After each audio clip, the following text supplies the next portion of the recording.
मंगलाचरण के लिए सभी लोग हाथ जोड़ लें। ओम नमः सिद्धेभ्यः, ओम नमः सिद्धेभ्यः, ओम नमः सिद्धेभ्यः। नमो अरिहन्ताणं, नमो सिद्धाणं, नमो आयिरीयाणं, नमो उवज्जायाणं, नमो लोये सव्वसाहूणम्। यस्य स्वयं स्वभावाप्तिरभावे कृत्स्नकर्मणः तस्मै संज्ञानरूपाय नमोस्तु परमात्मने। बोलिए अनंत अनंत सिद्ध परमेश्वरी भगवान की जय। देवादिदेव 1008 चिंतामणि पार्श्वनाथ भगवान की जय। संत शिरोमणि 108 आचार्य गुरु और विद्यासागर जी महाराज की जय। जगत पूज्य निर्यापक मुनि मुनि पुंगव 108 गुरुवर श्री सुधा सागर जी महाराज की जय। समस्त मुनि संघ की जय। द्वादशांग जनवाणी माता की जय। द्वादश वर्षीय श्रवण संस्कृति स्वाध्याय पाठ्यक्रम के द्वितीय वर्षीय पाठ्यक्रम में पढ़ने वाले आप सभी महानुभावों का मैं हार्दिक अभिनंदन और स्वागत करता हूं। हम सब अभी यहाँ इष्टोपदेश का स्वाध्याय कर रहे हैं, जिसके अंतर्गत पिछली 10 कक्षाओं में हमने 33 श्लोक इष्टोपदेश के पढ़ लिए हैं। आज की इस कक्षा में हम 5 श्लोक पढ़ने जा रहे हैं, श्लोक संख्या 34 से लेकर के 38 तक। पिछली कक्षा का अंतिम श्लोक था गुरूपदेशादभ्यासात् संवित्तिः स्वपरान्तरम् जानाति यह स जानाति मोक्ष सौख्य निरंतरम। गुरूपदेशात गुरु के उपदेश से, अभ्यासात अभ्यास से, संवित्तेः और ज्ञान से। गुरूपदेशात अभ्यासात संवित्तेः स्वपरान्तरम, स्व और पर के अंतर को जो जानता है ना, वही ज्ञानी है और वही आगे जाकर के मोक्ष सौख्य प्राप्त करता है। तो इसमें सबसे पहली बात आई गुरूपदेशात, अर्थात गुरु के उपदेश से यह व्यक्ति ज्ञानी बनता है। तो स्वाभाविक है, शिष्य के मन में यह प्रश्न होता है कि गुरु कौन है, गुरु कैसा होना चाहिए, है ना। साधक निज आत्मा का ज्ञान पाने के लिए किन गुरुओं के पास जाता है, अर्थात कैसा गुरु होना चाहिए, कौन गुरु होना चाहिए, है ना।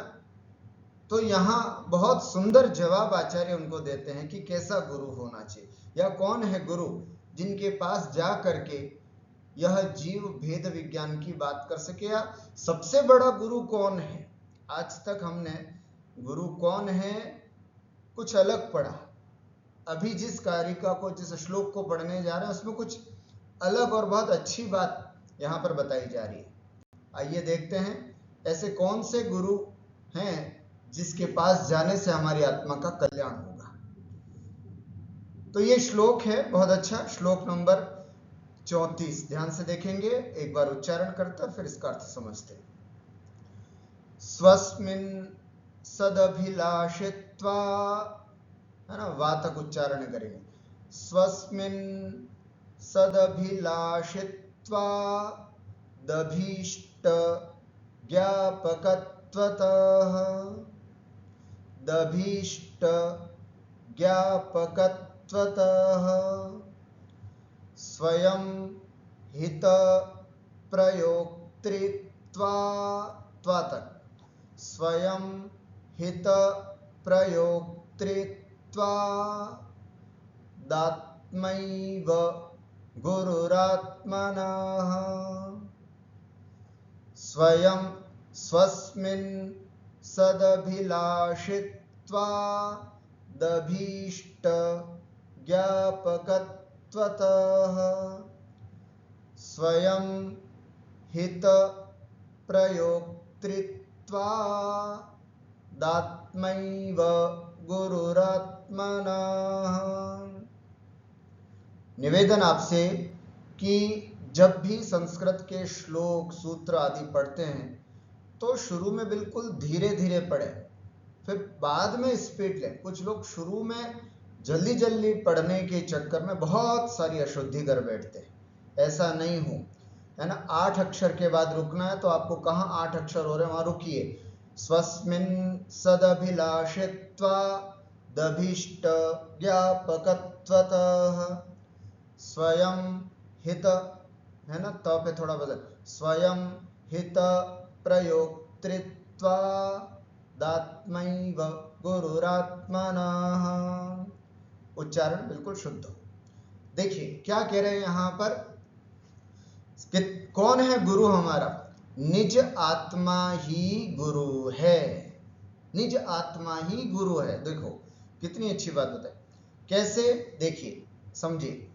स्वस्मिन अपने में, स्वस्मिन माने अपने में, सदभिलाषित्वात्, है ना, यहाँ द को त हो जाएगा और त हलंत हो जाएगा, ये है ना, 2 शब्द हैं इसमें। सत अभिलाषित्वात्, है ना, सत त आधा और अ निकलेगा, सत, और अभिलाषित्वात् अच्छी अभिलाषा करने से, अच्छी भावना करने से।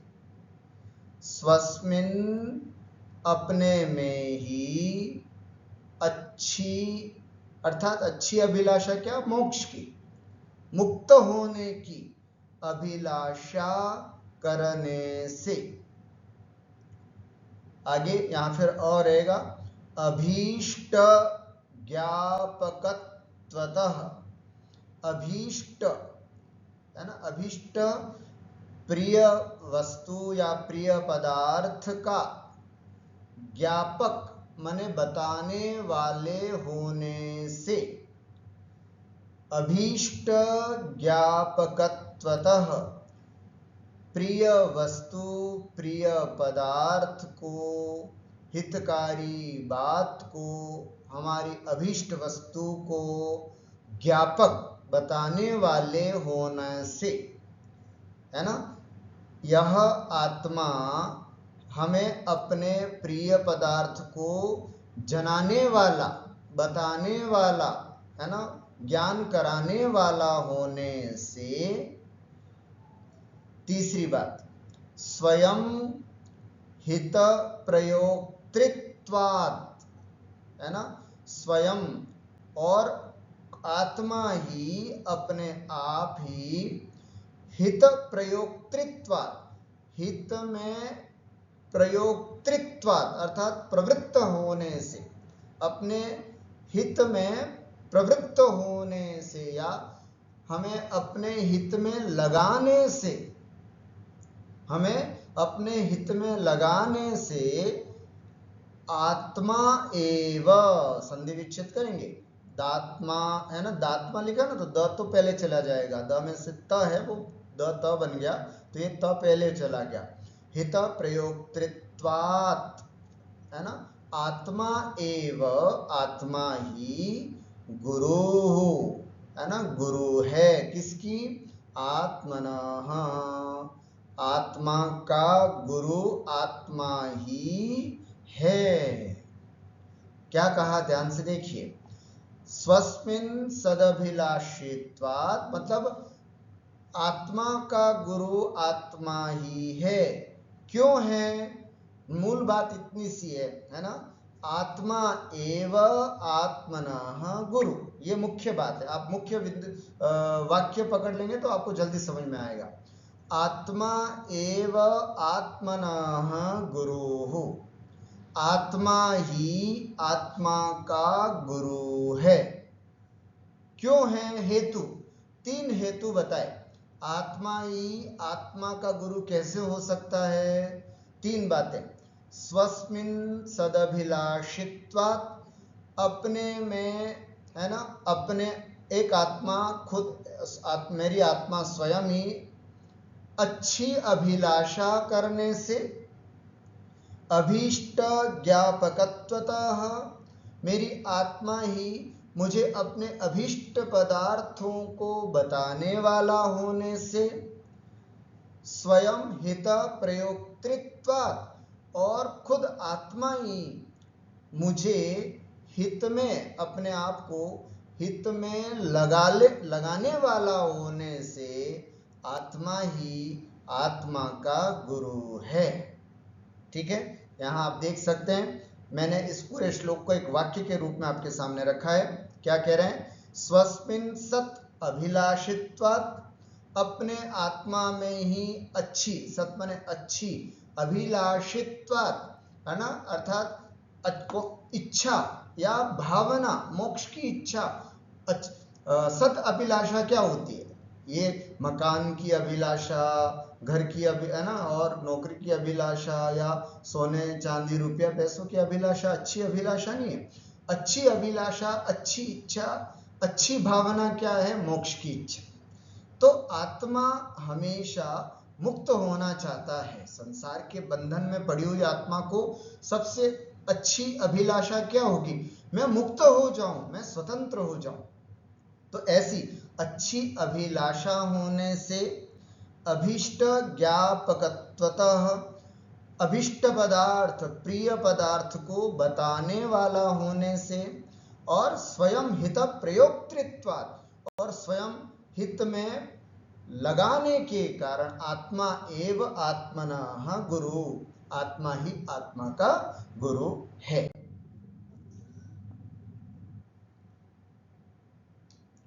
देखिए, यहां एक बात आपको बताता हूं। संसारी हमारे जितने भी गुरु होते हैं संसार में, या उनकी तीन विशेषताएं होती हैं।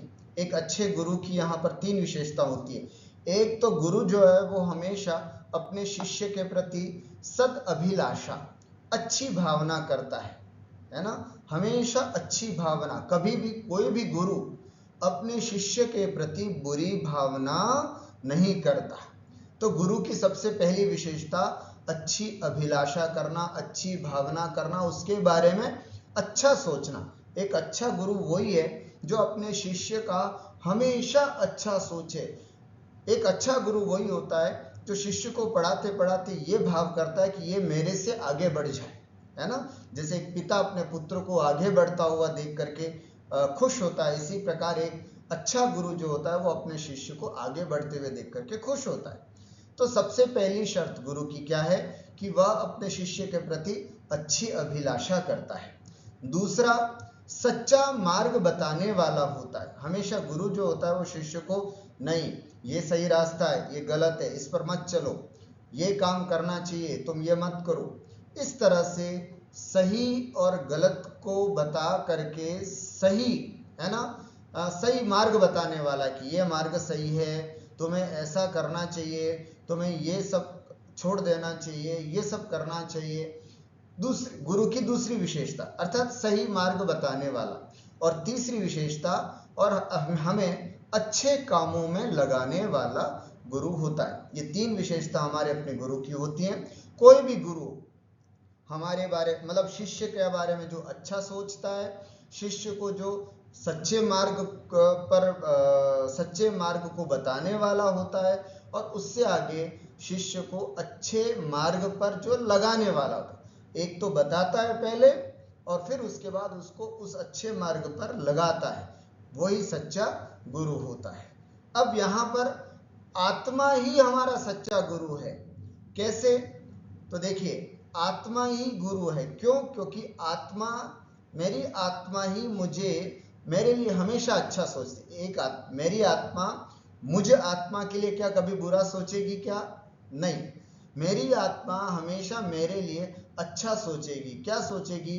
कि मैं कब मुक्त होऊं, मैं कब मोक्ष को प्राप्त करूं। तो मेरी आत्मा मेरे लिए हमेशा अच्छा सोचती है। गुरु की पहली शर्त मेरी आत्मा में सिद्ध होता है। उसके अलावा सच्चा मार्ग बताने वाला, मेरी आत्मा जो है वो, कभी भी मैं बुरा काम करता हूं ना, तो मेरी आत्मा गवारा नहीं करती है ना। हमेशा मेरी आत्मा यही कहती है, अपन ने एक दिन पहले भी पढ़ा था कि जो चीज आत्मा को अच्छा लगता है वो शरीर को अच्छा नहीं लगता, जो शरीर को अच्छा लगता है वो आत्मा को अच्छा नहीं लगता। तो शरीर को क्या अच्छा लगता है? शरीर को व्रत नियम संयम से रहना अच्छा लगता है, शरीर मना कर देता है। आत्मा को व्रत नियम और स्वाध्याय करना अच्छा लगता है, गुरुओं की सेवा करना अच्छा लगता है ना, सामायिक और ध्यान करना अच्छा लगता है आत्मा को। ये सब काम आत्मा को अच्छा लगता है। तो बताओ, अभीष्ट ज्ञापक हुआ कि नहीं हमारा आत्मा? अर्थात हमारा सच्चा मार्ग बताने वाला अगर कोई है तो हमारी आत्मा ही सच्चा मार्ग बताने वाली, और हमें अच्छे कामों में लगाने वाली भी हमारी आत्मा है। तो बताओ, गुरु के तीनों लक्षण हमारी आत्मा में घटे कि नहीं? घटे। इसलिए सिद्ध होता है कि साहब हमारी आत्मा ही हमारा गुरु है। अर्थात हमारी आत्मा से अच्छा हित चिंतक और कोई नहीं, हमारी आत्मा से अच्छा हमें सच्चा मार्ग बताने वाला दुनिया में कोई नहीं, और हमारी आत्मा से अच्छा हमें अच्छे कामों में लगाने वाला और कोई नहीं। इसलिए हमारी आत्मा ही सच्चा गुरु है। इसलिए तो कभी भी हम अच्छा काम करते हैं तो कहते हैं ना, आज हमारी आत्मा बड़ी खुश हो गई। जब भी कोई गलत काम करने जाते हैं तो कहते हैं पता नहीं आज मेरी आत्मा इस काम को करने के लिए मेरी आत्मा गवारा नहीं, ऐसे करके। तो इसका मतलब आत्मा हमेशा आपका अच्छे कामों के लिए ही प्रेरित करती है। तो इसलिए सबसे अच्छा गुरु अगर कोई हमारा है तो वो है हमारी आत्मा। ये कथन जो है वो किस अपेक्षा से है? ये कथन जो है वो निश्चय की अपेक्षा से है होने को। तो हमारे गुरु जो हैं, अन्य भी हैं, अन्य गुरु भी हैं और भी संसार में गुरु है, लेकिन निश्चय से देखा जाए तो आत्मा ही सच्चा गुरु है। बहुत सुंदर कारिका है, बहुत अच्छा श्लोक यह है ना, कि आत्मा ही हमारा गुरु है। कैसे? एक बार फिर से देखें आगे। स्वस्मिन् सदभिलाषित्वात्, हम में अच्छी भावना रखने से, अभीष्ट ज्ञापकत्वतः, प्रिय वस्तु को बताने वाला होने से, सच्चे मार्ग पर लगाने वाला होने से, सच्चे मार्ग को बताने वाला होने से, और स्वयं हित प्रयोक्तृत्वात्, और हमें सच्चे मार्ग पर लगाने के कारण। तीर्थंकर होते हैं वो जो है ना, वो हमारे सबसे बड़े गुरु कहते हैं। अगर हम हमसे कोई पूछे कि हमारा सबसे बड़ा गुरु कौन, तो हम कहते हैं तीर्थंकर भगवान जो है वो हमारे सबसे बड़े गुरु। क्यों? क्योंकि वे प्राणी मात्र का कल्याण का सोचते, तो हमारा भी अच्छा सोचते हैं, सदभिलाषित है ना। उसके बाद अच्छी वस्तु को बताने वाले होते हैं, हमें क्या सही है क्या गलत है ये सब बातें जो अपने उपदेश में बताते हैं। इसलिए तीर्थंकर प्रभु जो हैं वो हमारे अभिष्ट ज्ञापक है, और हित में लगाने वाले भी तीर्थंकर प्रभु होते हैं। इसलिए है ना, अगर सही देखा जाए तो हमारी आत्मा ही सबसे बड़ा हमारा गुरु है। उसके बाद अगर कोई गुरु है तो तीर्थंकर भगवान जो है, अरिहंत भगवान जो है वो हमारे गुरु हैं। और तीसरे नंबर पर एक दिगंबर सच्चे साधु हमारे गुरु हैं। अलग अलग अपेक्षा से कथन जानना चाहिए। देखिए, आत्मा सदाभिलाषी, प्रत्येक आत्मा सदा अपनी उन्नति मोक्ष चाहती है, इसलिए आत्मा ही सबसे बड़ा अभिलाषी है, अच्छा चाहने वाली है। आत्मा अभिष्ट ज्ञापक, सच्चा मार्ग बताने वाली भी आत्मा है। हिताहित का ज्ञान है ना, धर्म अधर्म को बताने वाला, सही और बुरे का विवेक कराने वाला आत्मा ही है। इसलिए आत्मा अभिष्ट ज्ञापक भी है, और आत्मा हित प्रयोक्ता, सन्मार्ग में लगाने वाली, उन्मार्ग से बचाने वाली भी आत्मा है। इसलिए आत्मा ही सच्चा गुरु है। इस तरह से इस कारिका में यहाँ पर हमको बताया गया कि आत्मा ही हमें सच्चा मार्ग बताने वाली है, इसलिए आत्मा ही गुरु है। फिर शिष्य प्रश्न करता है कि गुरु जी, गुरु आदि फिर हमारे जीवन में जो आपने कहा दिगंबर जैन साधु भी हमारे गुरु हैं, तो इनका क्या रोल, फिर जीवन में इनका क्या प्रयोजन? फिर ये हमारे गुरु हैं या आत्मा ही हमारे गुरु? हमने तो आज तक ये सुना था सच्चे देव शास्त्र गुरु, देव है ना, अरिहंत भगवान हो गए या सिद्ध भगवान हो गए, शास्त्र जिनवाणी माँ होगी, और गुरु जो वितरागी हैं, है ना, स्पीची कमंडलधारी हैं, वो हमारे गुरु, हमने ये सुन रखा। तो फिर इन गुरु आदि का हमारे जीवन में क्या रोल है, फिर ऐसा प्रश्न शिष्य करता है। तो अगली कार्य का अगला श्लोक जो है वो यहाँ पर आचार्य पूज्यपाद स्वामी देते हैं।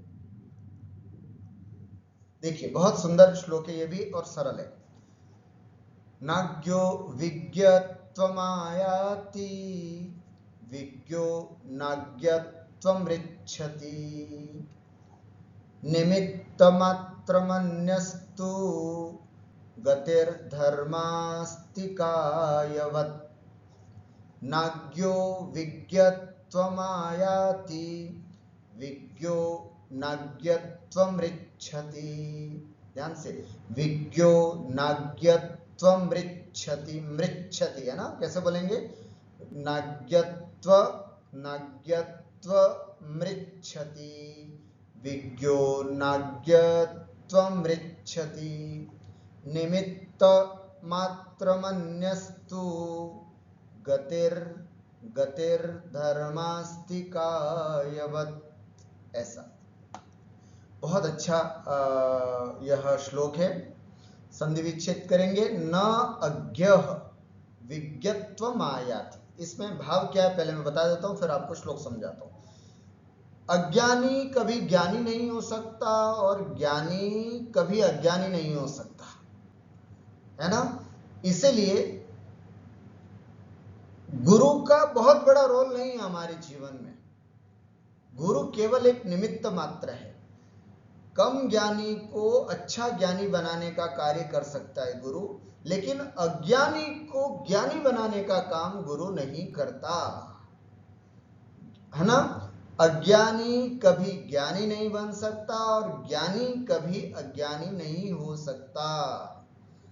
फिर गुरु का क्या रोल है, निमित्त मात्र होते हैं गुरु, है ना। सब कुछ आत्मा पर ही डिपेंड होता है। आत्मा ही स्वयं, है ना, कम ज्ञान से पूर्ण ज्ञानी बनने का प्रयास करती है। गुरु क्या करता है, गुरु केवल एक निमित्त मात्र होता है। कैसे, जैसे एक उदाहरण दिया है, धर्मा द्रव्य की तरह। धर्मास्तिकाय, धर्मास्तिकाय, है ना, 5 अस्तिकाय होते हैं, उसमें धर्मास्तिकाय जीव, पुद्गल, धर्म, अधर्म और आकाश, पंचास्तिकाय। काल द्रव्य जो है वो अस्तिकाय नहीं है। तो धर्म द्रव्य बोलो या धर्मास्तिकाय बोलो, तो धर्म द्रव्य का कार्य क्या है, जीव और पुद्गल को जैसे चलने में सहायक होता है, उसी तरह धर्मास्तिकाय भी जीव और धर्मास्तिकाय जैसे जीव और पुद्गल को चलने में सहायक होता है, उसी तरह गुरु, है ना, ज्ञानी, कम ज्ञानी को ज्यादा ज्ञानी बनने में सहायक होता है। लेकिन किसी अज्ञानी को ज्ञानी बनाने की ताकत गुरु में भी नहीं होती है, ये बात इस श्लोक में। और ज्ञानी को अज्ञानी बनाने का साहस भी कोई गुरु नहीं कर सकता, यही बात यहां पर है। अच्छे से एक बार देखें।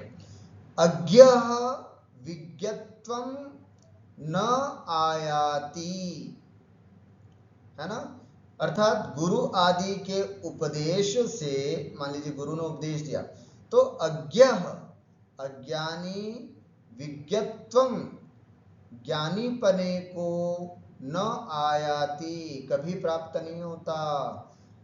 अज्ञानी गुरु उपदेश आदि से कभी ज्ञानी नहीं होता। और विज्ञः ज्ञानी न अज्ञत्वम, अज्ञत्वम फिर रि निकलेगा, रिच्छति प्राप्नोति, प्राप्त होता है। ज्ञानी अज्ञान दशा को कभी प्राप्त नहीं होता। अज्ञानी ज्ञानपने को कभी प्राप्त नहीं होता और ज्ञानी अज्ञानपने को कभी प्राप्त नहीं होता। तो मतलब गुरु का हम क्या समझते थे आज तक, कि गुरु बस मिल जाए, मुझ अज्ञानी को ज्ञानी बना दे, बस प्रभु आपकी कृपा मिल जाए तो मैं अज्ञानी ज्ञानी बन जाऊं। आचार्य पूज्यपाद स्वामी कहते हैं कि अरे भाई, तू कैसी प्रार्थना करता है, तू अज्ञानी, मतलब कोई अज्ञानी कभी ज्ञानी नहीं बन सकता और ज्ञानी कभी अज्ञानी नहीं बन सकता। ये सब तो गुरु का क्या रोल है? गुरु केवल एक निमित्त है, निमित्त मात्र है।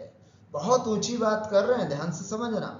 गुरु का रोल केवल एक निमित्त मात्र होता है। कैसे? आत्मा ही है ना, निमित्त मात्रम, पहले पढ़ लेते हैं। निमित्त मात्रम अन्यस्तु, अन्य, अन्य माने गुरु आदि, देखो लिखा है अन्य माने गुरु आदि, तू अन्यस्तु गुरु आदि तो निमित्त मात्रम, केवल निमित्त मात्र होते हैं, केवल निमित्त मात्र होते हैं। अर्थात गुरु आदि पर ही हमारा जीवन नहीं डिपेंड होना चाहिए। आत्मा स्वयं चाहेगी तभी वह अपनी उत्कृष्ट दशा को प्राप्त हो सकती है। जैसे उदाहरण दिया उन्होंने, गते है धर्मास्ति कायवत, जैसे गते है गति में, चलने में, धर्मास्ति कायवत, धर्म द्रव्य जो होता है वो एक निमित्त मात्र होता है। जीव और पुद्गल को चलने में है ना धर्म द्रव्य सहायक होता है, ये अपन ने पढ़ रखा है। जो जीव और पुद्गल को उदासीन रूप से चलने में सहायक होता है उसे हम धर्म द्रव्य कहते हैं। कैसे? जैसे मछली है ना, मछली को पानी चलने में सहायक होता है।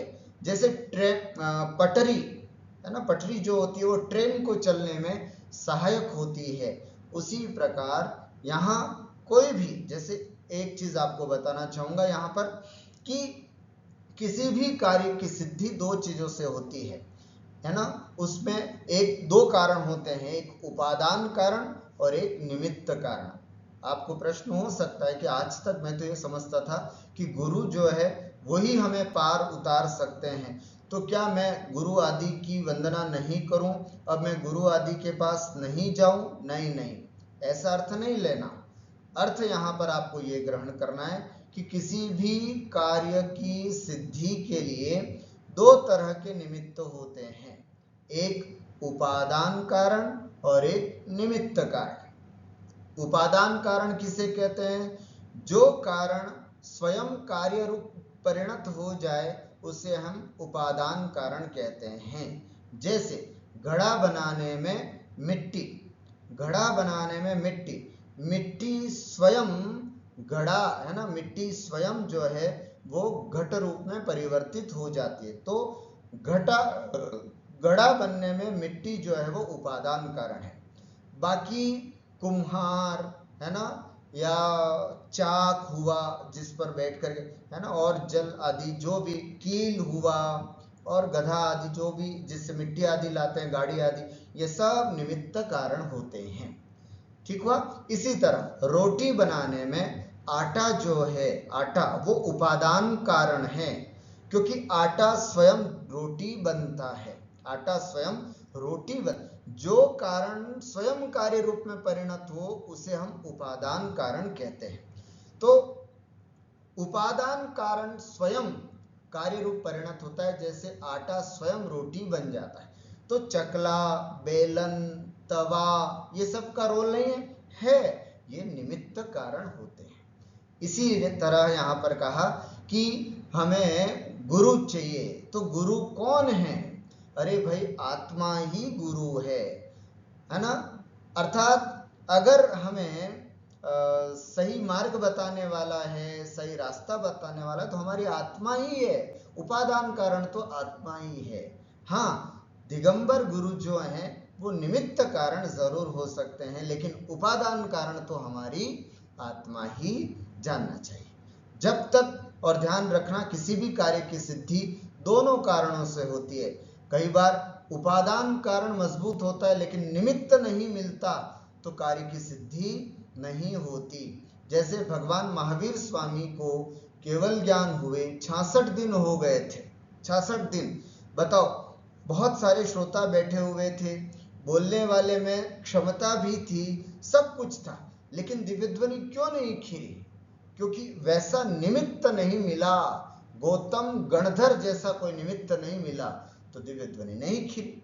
तो कई बार ऐसा नहीं कि उपादान कारण होने से कार्य की सिद्धि हो ही जाए, निमित्त भी मिलना चाहिए। और ऐसा भी ध्यान रखना कि केवल निमित्त मिलते रहे तब भी कार्य की सिद्धि नहीं होती है जब तक कि हमारा उपादान न जगे। आचार्य श्री को, है ना, या भगवान तीर्थंकर की सभा में, आचार्य श्री की सभा में कई ऐसे लोग हैं जिन्होंने गुरु के उपदेश सुने और अपना जीवन परिवर्तित कर लिया।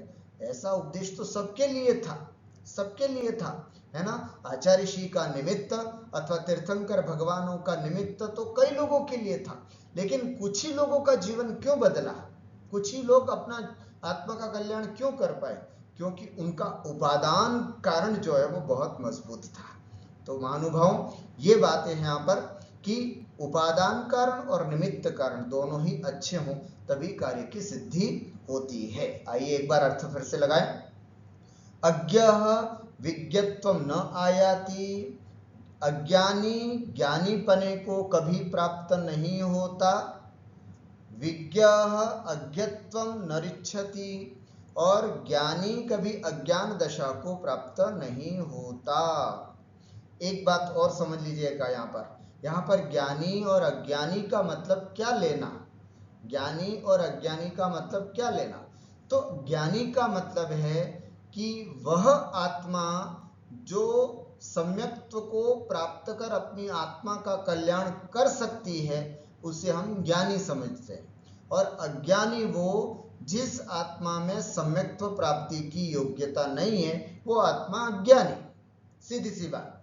अर्थात भव्य और अभव्य, सरल से शब्दों में कहो तो भव्य ज्ञानी, अभव्य अज्ञानी। इसीलिए हमने देखा कि अभव्य को 11 अंगों तक का शास्त्रों का ज्ञान हो जाता है, फिर भी आचार्यों ने उसको अज्ञानी कहा, है ना।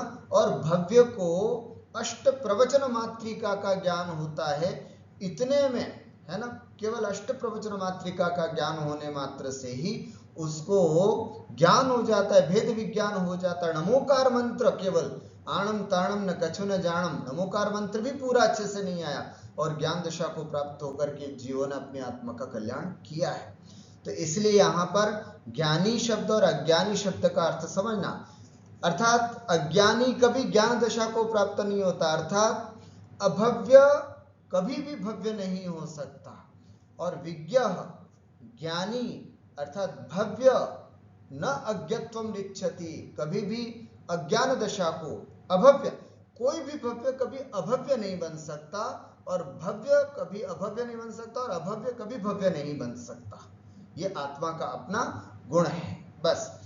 अन्यः तो अर्थात और जो गुरु आदि हैं वे हमारी ज्ञान प्राप्ति में, है ना, गते धर्मास्ति कायवत निमित्त मात्रम, जिस तरह से गति करने में धर्मास्ति कायवत निमित्त होते हैं उसी तरह ये हमारे निमित्त मात्र होते हैं।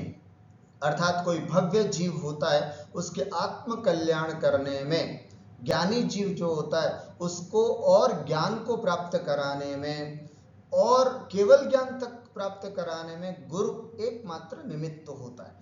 अभव्य, अगर गुरु में ताकत होती ज्ञान प्राप्त कराने की तो वो अभव्य को भी आत्म कल्याण करा सकते, लेकिन अभव्य को तो भव्य बना नहीं सकते ना। इसलिए यहाँ पर ऐसा समझना कि जैसे यहाँ पर इन्होंने कहा कि ज्ञानी और अज्ञानी, तो ज्ञानी और अज्ञानी जैसे हमने आपको कहा सीधा भव्य और अभव्य लेना, ज्ञानी मतलब भव्य, अज्ञानी मतलब अभव्य, ठीक है। भव्य कभी अभव्य नहीं हो सकता और अभव्य कभी भव्य नहीं हो सकता। साक्षात तीर्थंकर भी आ जाएं तो अभव्य को भव्य नहीं बना सकते, कितना भी उपदेश दें उनको कभी भी भेद विज्ञान नहीं करा सकते, है ना। अभव्य, अभव्य ध्यान से सुनना, अभव्य को 11 अंगों का ज्ञान हो जाता है लेकिन फिर भी वो अपनी आत्मा का कल्याण नहीं कर पाता। तो यहाँ पर ज्ञानी और अज्ञानी से मतलब भव्य और अभव्य समझना, या फिर चेतन और अचेतन भी समझ सकते हैं, है ना। ज्ञानी अर्थात चेतन, अज्ञानी मतलब अचेतन। चेतन कभी अचेतन नहीं हो सकता और अचेतन कभी चेतन नहीं बन सकता, कभी भी। कोई भी चेतन आत्मा जड़ नहीं बन सकती, और कोई भी जड़ कभी चेतन पने को प्राप्त नहीं हो सकता।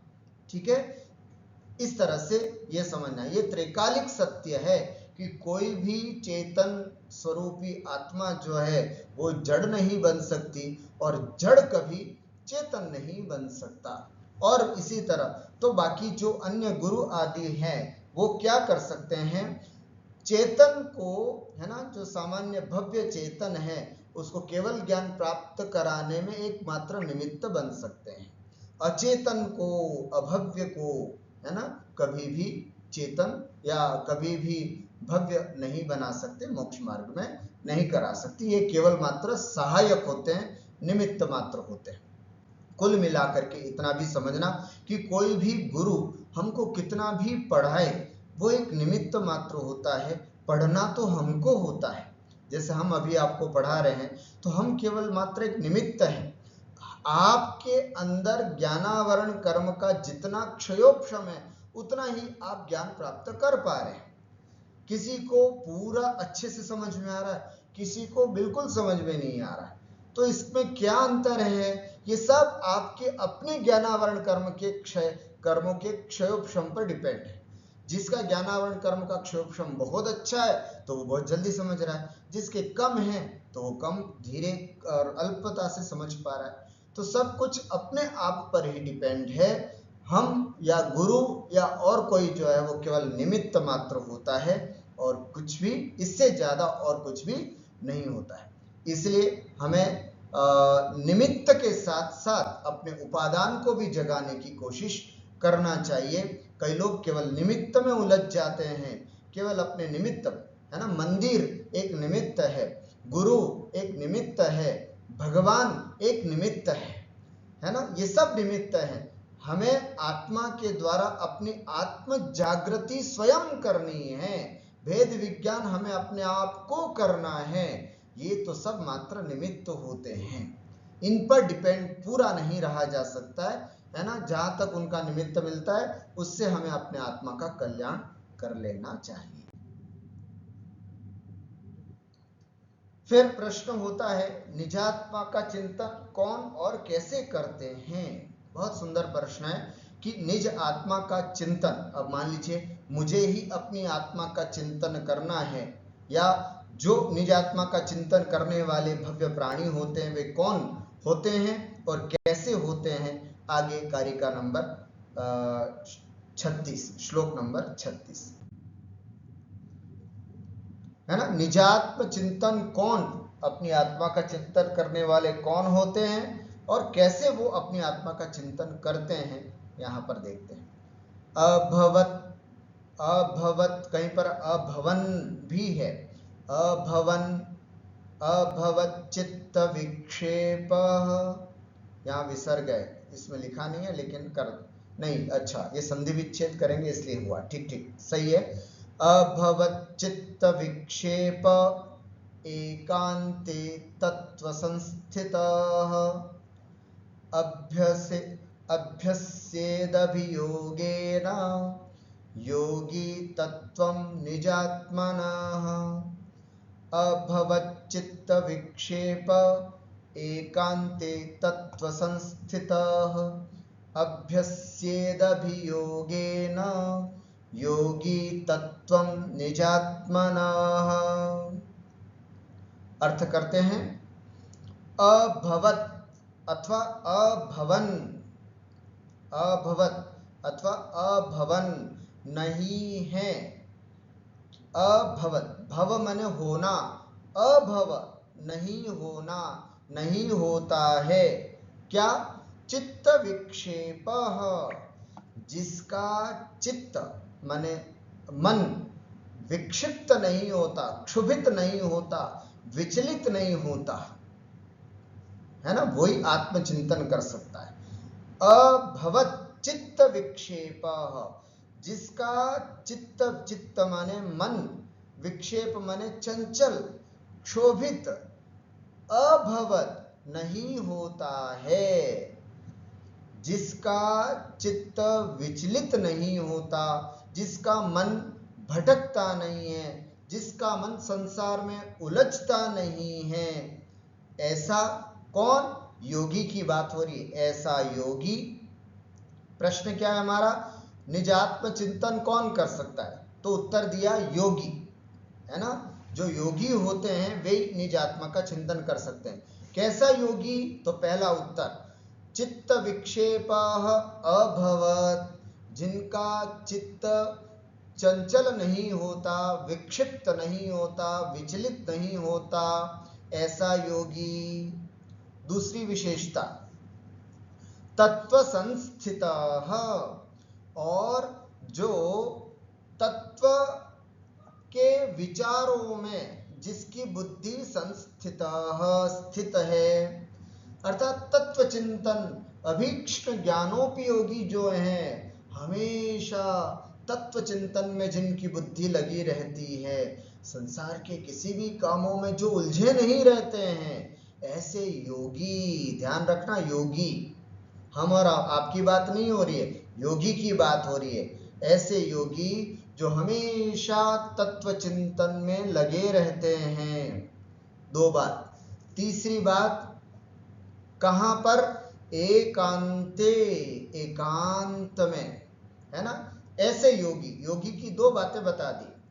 चित्त विक्षेप अभवत, जिनका चित्त विचलित नहीं होता है, और तत्व के चिंतन में जिनकी बुद्धि स्थित रहती है, अर्थात हमेशा जो तत्व चिंतन किया करते हैं, ऐसे योगी, ऐसे योग धारण करने वाले मुनिराज, है ना।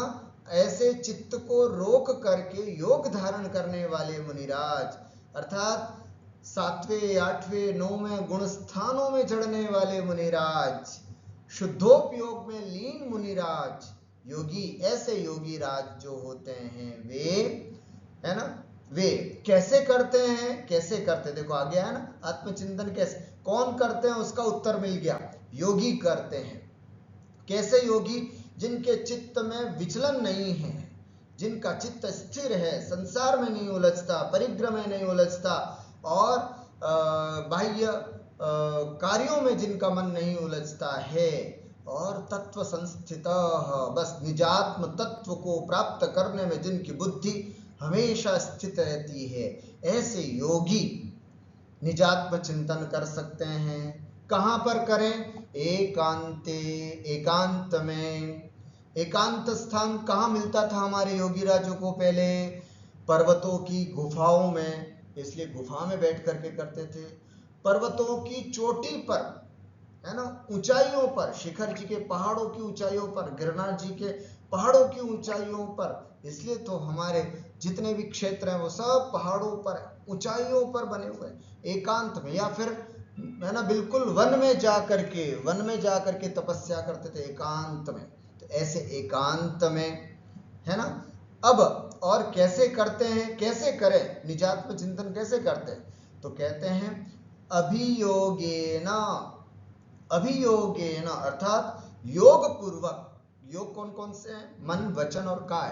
अभियोगेना अर्थात पूरी तरह से मन, वचन, काय को एकाग्र करके, अभियोग का मतलब मन, वचन, काय को एकाग्र करके, सावधान हो करके, है ना, निजात्मनः तत्वम अभ्यस्येत, निजात्मनः अपने आत्मा के तत्व को अभ्यस्येत अभ्यास करें। योगी, है ना, अपने आत्म तत्व का अभ्यास करें। कौन कर सकता है निजात्म तत्व का अभ्यास? जिसके चित्त में विचलन नहीं है, जो हमेशा तत्व को जानने में जिनकी बुद्धि लगी रहती है, ऐसे योगी राज निजात्म तत्व चिंतन कर सकते हैं। कहाँ करें? एकांते, एकांत में जा करके। कैसे करें? तो अभियोगेना, है ना, कैसे करें? अभियोग से। अभियोग का मतलब मन, वचन और काय तीनों को स्थिर करके, एकाग्र हो करके, है ना, एकांत में बैठ करके मन, वचन, काय को स्थिर करके, है ना, क्या करें? निजात्मनः तत्वम अभ्यस्येत अपनी आत्मा के तत्व का या तत्व स्वरूप चिंतन का अभ्यास करें। बार बार आत्मा को जानने का अभ्यास अभ्यास अभ्यास अभ्यास करते हैं मुनिराज, तब जाकर के उनको आत्मोपलब्धि हो सकती है। कहाँ की बात है ये अवस्था है 8वें गुणस्थान, 9वें गुणस्थान, है ना, 10वें, 8वें से ऊपर 7वें में भी निरतिशय, है ना, 7वें के भी उत्तरार्ध भाग से लेकर के फिर, है ना, श्रेणी मांडने वाले जो मुनिराज होते हैं वे इस तरह का साधना करते हैं, योग दशा को धारण करते हैं। ऐसे मुनिराज ही अपनी आत्मा का पूर्ण तरह से, जैसा शास्त्रों में लिखिए, ऐसा चिंतन वे कर सकते हैं। क्लियर हो गया? इस श्लोक में कुल 2 बातें बताई हैं। कौन निजात्मा का अच्छी तरह से चिंतन कर सकता है? एक शब्द में उत्तर है योगी मुनिराज।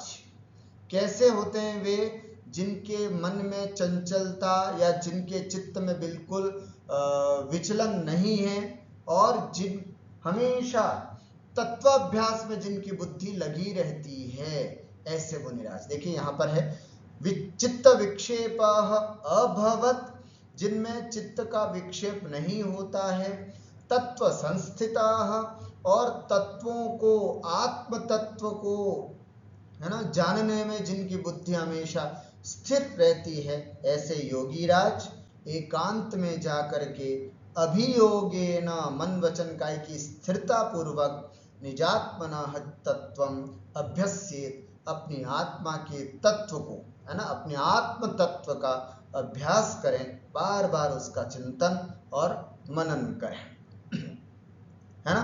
तो जो अपन ने श्लोक में पढ़ा था, आपको मैंने स्वाध्याय के प्रारंभ में बताया था, गुरुपदेशादभ्यासात् संवित्तिः स्वपरांतरम। तो गुरुपदेशात्, तो गुरु कौन है? तो अभी आपने देखा आत्मा ही हमारा गुरु है। दूसरा, गुरुपदेशात् अभ्यासात्, और अभ्यास से हम भेद विज्ञान कर सकते हैं। तो अभ्यास कैसे करें? तो अभ्यास बताया योगी बन करके करना होगा। योगी कैसा होगा? जिसके चित्त में बिल्कुल विचलन नहीं है, चित्त जिसका स्थिर रहता है, धैर्य है, जिसके पास समस्त आरंभ परिग्रह को छोड़ करके तत्व, आत्म तत्व को जानने में 24 घंटा जिसकी बुद्धि लगी रहती है ना। संसार में तेरा मेरा जिसको नहीं पड़ा है, संसार में कमाने की जिसको नहीं पड़ी है, केवल आत्म ध्यान करने वाले योगी राज, ऐसा योगी ही, है ना, अभ्यस्येत, ऐसा योगी ही अपने मन वचन काय को स्थिर करके निज आत्म तत्व का अभ्यास कर सकता है। तो इसलिए उस श्लोक से जोड़ना तो आपको लिंक समझ में आएगा। गुरुपदेशात् अभ्यासात्, गुरु के उपदेश से, अभ्यास से और ज्ञान से, है ना, स्व और पर में अंतर जो जानता है वही सच्चे रूप में ज्ञानी है, भेद विज्ञानी है। भेद विज्ञान करने का सही तरीका, तो ये अभ्यास करने वाली बात बताइए कि कैसे अभ्यास करें। तो योगी बन करके अभ्यास करें, और कैसे करें? तो अभियोगेन मन वचन काय को एकाग्र करके फिर आत्मचिंतन करना चाहिए।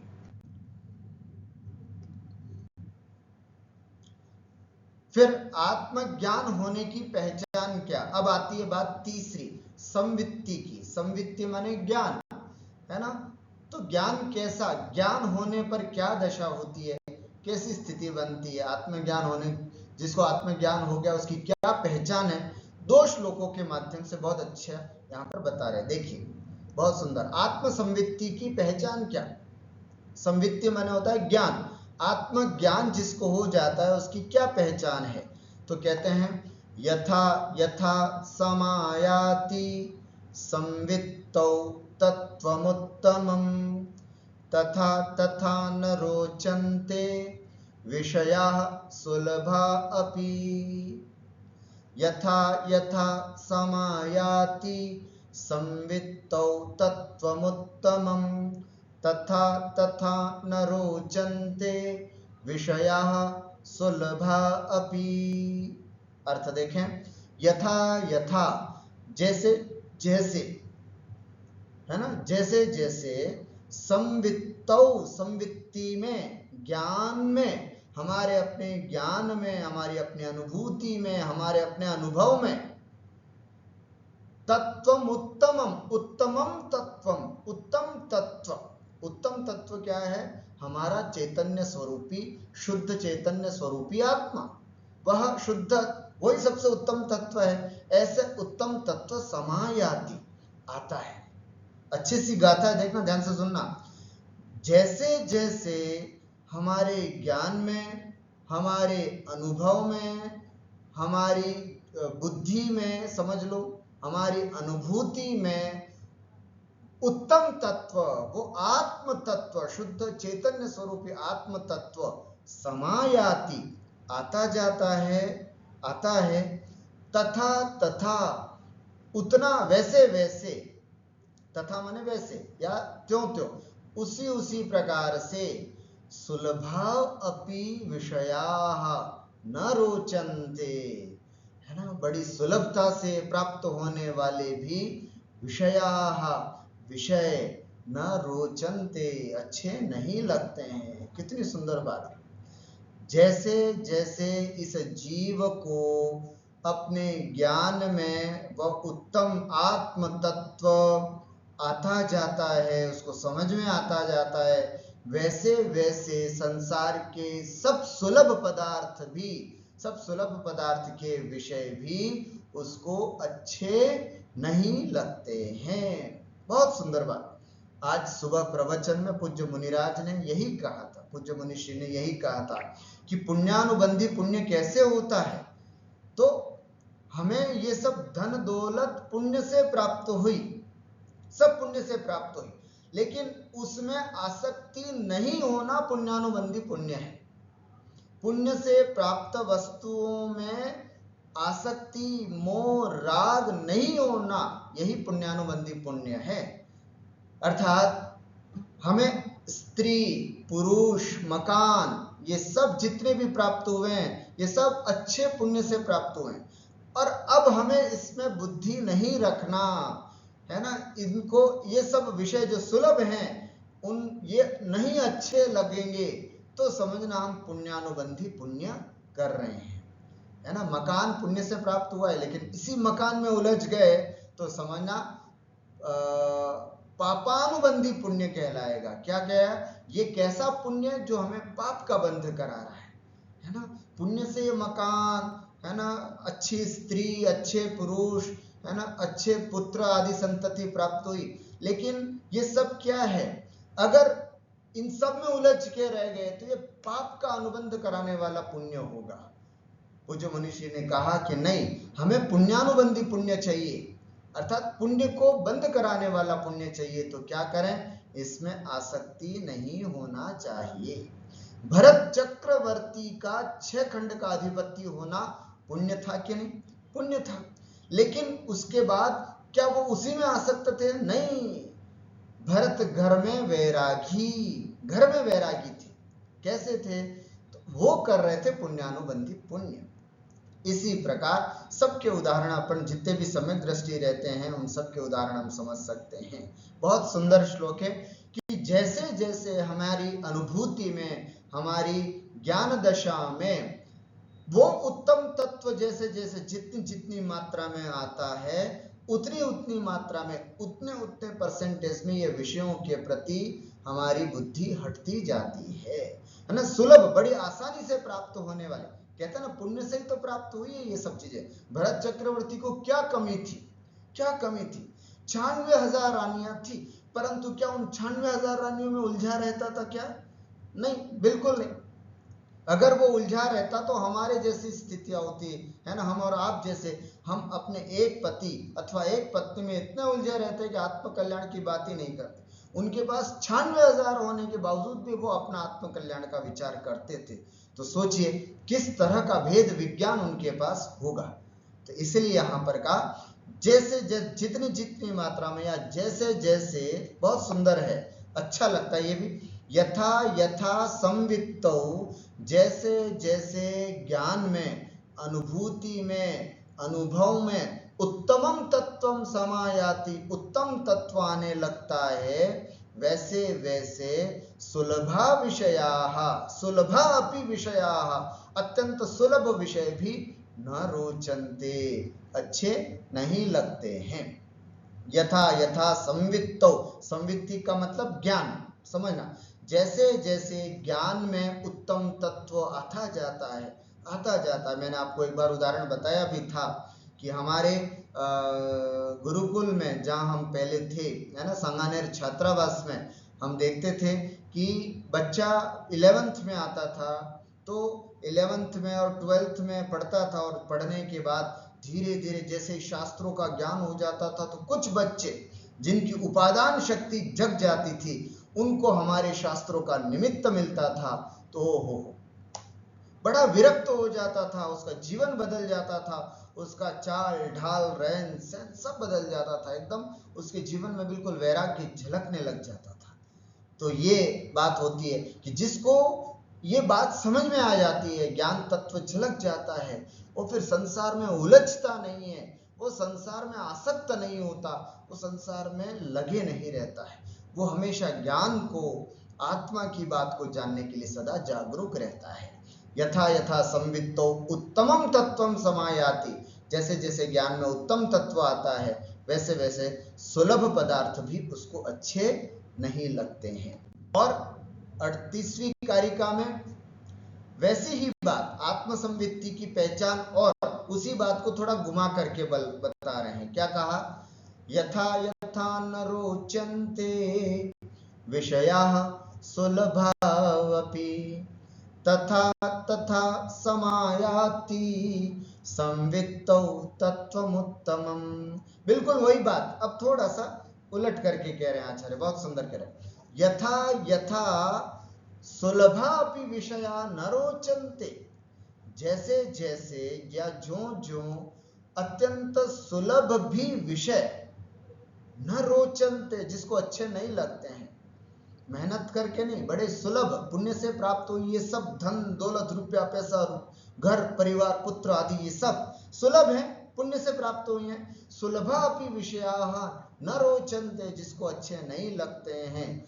तथा तथा, है ना, तथा तथा वैसे वैसे संवित्तौ, आत्मा में ज्ञान में उत्तमम तत्वम समायाति, यह उत्तम तत्व धीरे धीरे आता जाता है ना। जैसे जैसे इस आत्मा को बड़ी आसानी से प्राप्त होने वाले सुलभ विषय भी अगर अच्छे नहीं लग रहे हैं, है ना, अच्छे नहीं लग रहे हैं, राजा महाराजा दीक्षा ले लेते थे, सब कुछ होने के बावजूद, सब घर परिवार सब कुछ था, लेकिन सब कुछ छोड़ करके भी उनको बस आत्म तत्व को प्राप्त करने की जिज्ञासा होती थी। तो ऐसे एक तरीका ये भी समझ सकते हैं कि जिसको सब बड़ी सुलभता से प्राप्त, आचार्य ऋषि के संग में दीक्षित सब मुनिराजों को देखो, सब युवा मुनिराज, क्या कमी थी आज उनके पास, सब कुछ था, घर परिवार, अच्छा पैसा रुपया और अच्छी जॉब, सब कुछ थी, लेकिन पता नहीं क्या वो एक आत्म तत्व जग जाता है जिसके बाद ये सब सुलभ विषय भी हमें अच्छे नहीं लगते हैं। तो यथा यथा, देखिए, यथा यथा सुलभा विषया या सुलभा अपि विषया न रोचन्ते, जैसे जैसे सुलभ विषय भी अच्छे नहीं लगते, तथा तथा संवित्तौ उत्तमम तत्वम समायाति, उसी प्रकार हमारी ज्ञान दशा में उत्तम तत्व प्राप्त हो जाता है। इस प्रकार आज हमने 5 कारिकाओं के माध्यम से, और वो उपाय था गुरुपदेशाद अभ्यासात् संवित्तेः स्वपरान्तरम् जानाति यः स जानाति। भेद विज्ञान स्व और पर का अंतर किससे हो सकता है? गुरु के उपदेश से, अभ्यास से और ज्ञान से, है ना, ज्ञान से। तो गुरु कौन है? हमारा आत्मा ही गुरु है, यह हमने जाना। अभ्यास कौन और कैसे कर सकता है? आत्मा का अभ्यास एक योगी कर सकता है, और कैसे कर सकता है? मन वचन काय की एकाग्रता करके, सब प्रकार के परिग्रह को छोड़ करके निजात्मा का ध्यान करने से वो अभ्यास करे। और संवित्ति है ना। और ज्ञान से, ज्ञानी की क्या पहचान है फिर, तो जैसे जैसे उसको ज्ञान में, है ना, जैसे जैसे उत्तम तत्व में ज्ञान, मतलब ज्ञान में उत्तम तत्व आता जाता है, वैसे वैसे विषयों से उसकी विरक्ति हो जाती है। या फिर जैसे जैसे विषयों से विरक्ति हो जाती है, उतनी उतनी मात्रा में उसके ज्ञान में उत्तम तत्व आता जाता है। ऐसी दशा में हमें भेद विज्ञान की प्राप्ति होती है, इस भावना के साथ कि हम सबको भी ऐसा भेद विज्ञान हो और हम सब भी अपनी आत्मा का कल्याण करें। इस मंगलमय भावना के साथ मैं अपनी बात को विराम देता हूँ। बोलिए द्वादशांग जिनवाणी माता की